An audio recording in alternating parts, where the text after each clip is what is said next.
আমরা যতটুকু জানি আপনি তো ১৬ ইউনিয়ন পরিষদে নির্বাচন করছেন বা করবেন। আমরা তো এটা আশা রাখছি। আসলে আপনার এলাকার আমি কিছু প্রশ্ন করতে চাই, আপনার কাছে জানতে চাচ্ছি। বিসমিল্লাহির রহমানির রহিম। আমি লেলিন আহমেদ রাসেল, প্রচার ও প্রকাশনা সম্পাদক, নবগঞ্জ উপজেলা বিএনপি, ভাইস চেয়ারম্যান, বাংলাদেশ পল্লী উন্নয়ন বোর্ড, বিআরডিবি, নবগঞ্জ উপজেলা। আচ্ছা, আপনার এলাকার পানি নিয়ে কোনো চিন্তা ভাবনা আছে কিনা বা বিশুদ্ধ পানি কি পরিমাণে আছে? অ্যাকচুয়ালি বিশুদ্ধ পানির তো আসলে সব জায়গায় একটু স্বল্পতা রয়েছে।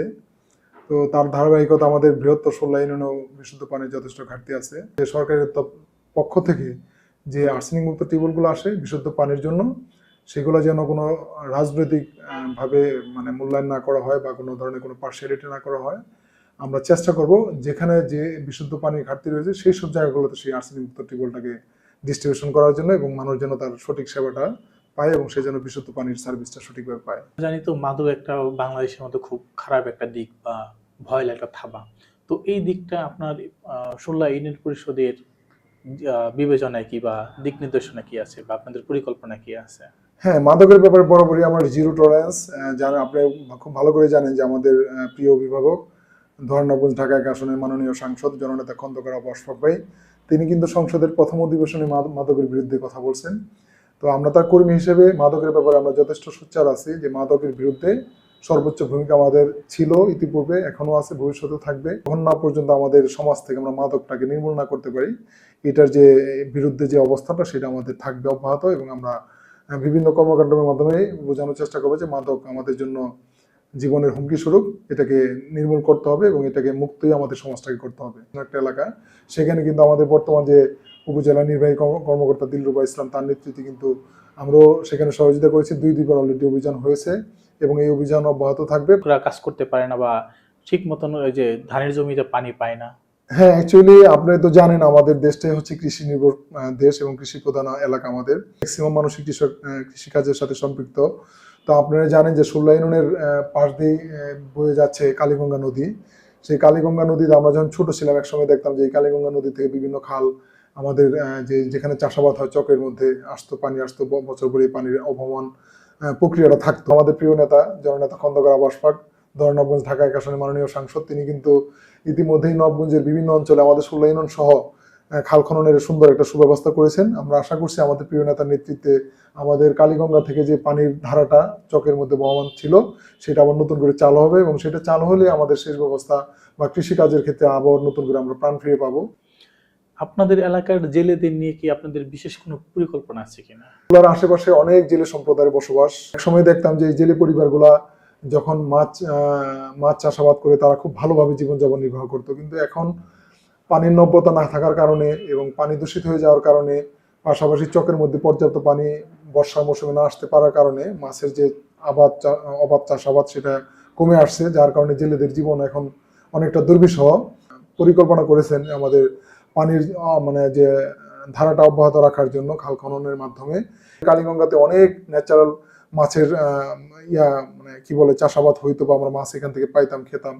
কিন্তু ইদানিং যেটা হচ্ছে আমাদের হাজারীবাগ যে ট্যানারিগুলো, সেই ট্যানারিগুলো কেরানীগঞ্জের নিকটস্থ চলে আসার কারণে এই ট্যানারিগুলোর যে বিশুদ্ধ মানে পয়জনযুক্ত পানিগুলা, সেই পানিগুলো আমাদের কালীগঙ্গায় চলে আসার কারণে বছরের ১২ মাসের ১০ মাসে আমাদের এই কালীগঙ্গার পানিগুলো কালো থাকে এবং নষ্ট হয়ে যায়, যার কারণে নতুন করে মাছ আর এখানে জন্ম নেয় না বা মাছ চাষে অনেক ব্যাহত হয়। আপনার ইউনিয়ন পরিষদের জন্ম নিবন্ধন, নতুন এবং সংশোধন এবং মৃত্যু নিবন্ধন এবং সংশোধন এগুলি করার একটা হ্যাসেল পোহাতে হয় যতটুকু তথ্য আছে।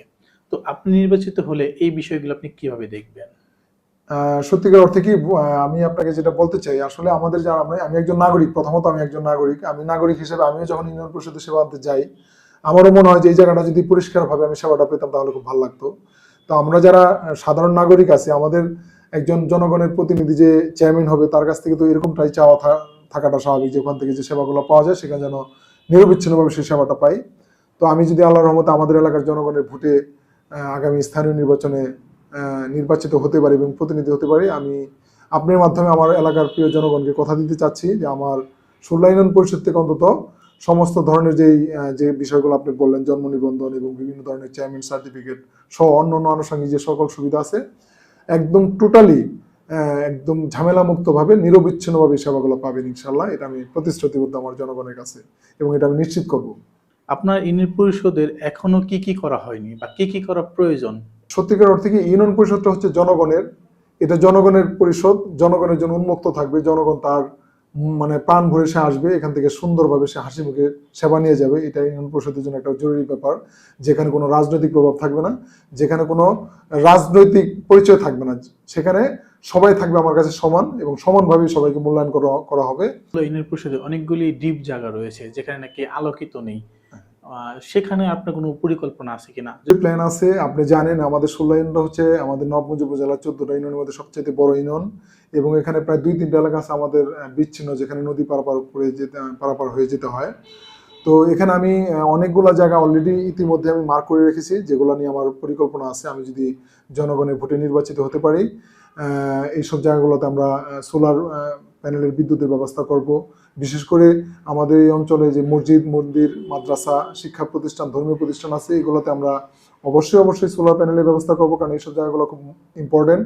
এর পাশাপাশি আমাদের চলাচলের ক্ষেত্রে কিছু কিছু জায়গা আছে খুব ডার্ক জায়গা, যেখানে রাতের অন্ধকারে মানুষের ভয়ভীতি কাজ করে চলাচলে, বা অপ্রীতিকর ঘটনা ঘটার সম্ভাবনা থাকে। এইসব জায়গাগুলোতে আমাদের প্ল্যান আছে ছোড়া প্যানেলে লাইট লাগানোর জন্য, এবং মানুষ যেন দিন রাত 24 ঘন্টা সে তার নিরাপদ মনে করে সে সব জায়গায় চলাচল করতে পারে।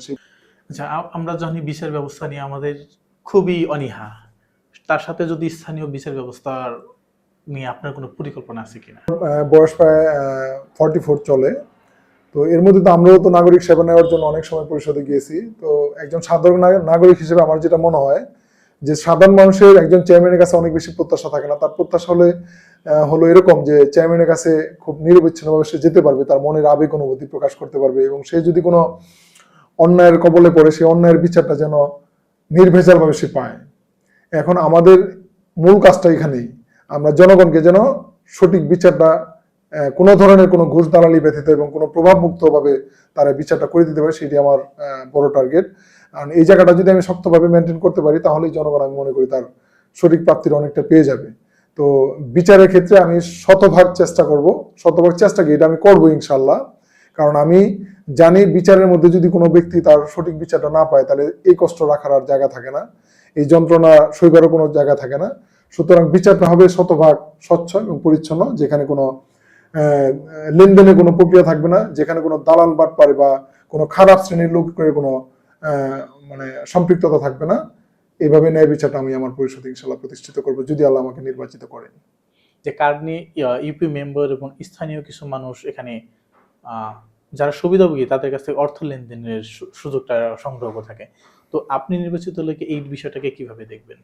দেখেন, আমি বলি, আমাদের সরকারের তো অবশ্যই একটা রুলস আছে। ইউনিয়ন পরিষদ তো সরকারের একটা অঙ্গ প্রতিষ্ঠান। তো এখানে যে প্রতিনিধিত্ব করবে সেটা আমি হই আর যেই হোক, অবশ্যই উচিত হবে সেটা সরকারের রুলসের মধ্যে থেকেই করা। তো সরকারের রুলসের বাইরে গিয়ে আমাদের কোনো কিছু করার সুযোগ নেই, এবং আমরা সেটা করবো না। আপনার ইউনিয়ন পরিষদের ভোটারদের উদ্দেশ্যে সচেতনতা ভাবে কোনো বার্তা দিতে চান কিনা আপনি? হ্যাঁ, অবশ্যই বার্তা দিতে চাই।